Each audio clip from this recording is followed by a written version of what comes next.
Okay, so this is derivation 339.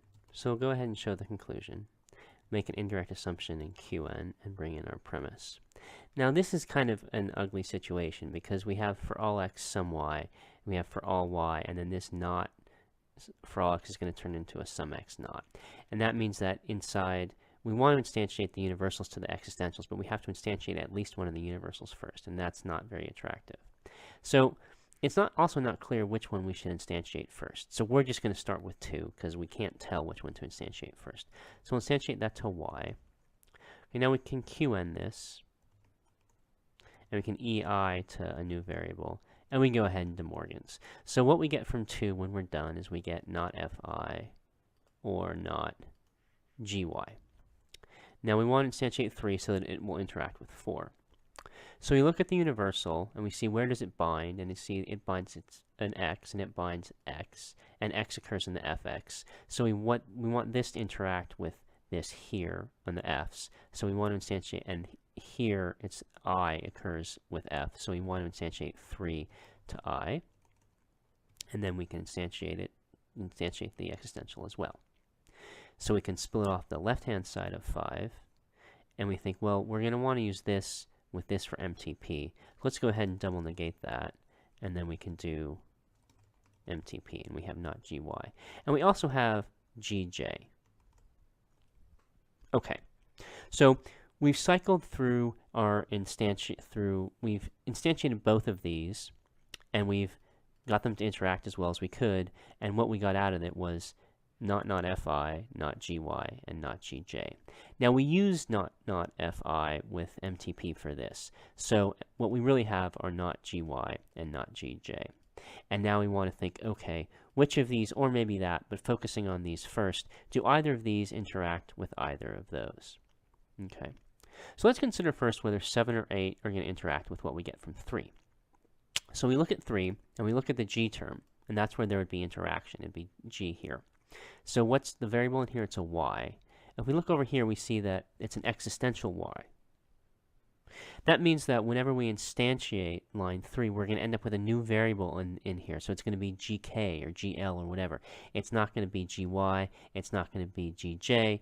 It's going to be a g with a new term, with a new variable. And so it will not interact with either of these. Just to see that, let's say we instantiate 3 to, let's say, I don't know, k, and then we instantiate it to, well, it's an EI, so it has to be to a new variable. And this GL, there's always going to be a new variable here, and so it won't interact with this or this. So line 3 is not going to interact with 7 or 8. And that's the kind of thinking we want to be doing. Where are their interactions? So we have to look at line 2 and see, okay, we want line 2 to interact with 7 or 8.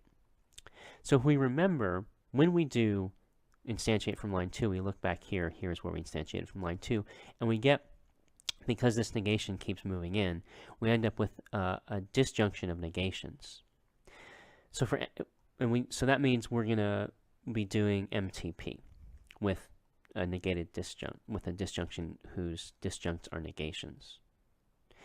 Okay, not GY is not going to let us do MTP with a disjunction whose disjuncts are negations. We need something that's doubly negated to do MTP, and that means the interaction is going to have to be here. So we look back at 2, we see, okay, there's the universal y, it binds the variable in the g part, and here we have gj, so we want to instantiate that to j, and we can qn it, and instantiate the existential variable, and De Morgan's it. And now we see we have the example of what I was saying spelled out. We have a negated, the disjunct is a negation, and so to do modus ponens, we need a double negation. 7 will not give us a double negation, not gy will not give us a double negation, but 8 will. So that's why we instantiate this to j. It's because we want this to interact with this or this. Because this is a negation, for MTP we need a double negation, and the only thing we can get a double negation from is line 8. So we get not fk. And now we want to see, okay, we've instantiated 2 and 3 once to get to there. We then went back and instantiated 2 to get us to here, so now we want to look at 3. Can we use 3? And indeed we can. We have not fk, So that means we want, if we want to have interaction here, we'd like to just get fk. So look at that, that's an x, that's controlled by the universal, so we can indeed instantiate that universal to k, and we can instantiate the exponential to a new variable, which we don't care about because we get fk, and now we have a contradiction.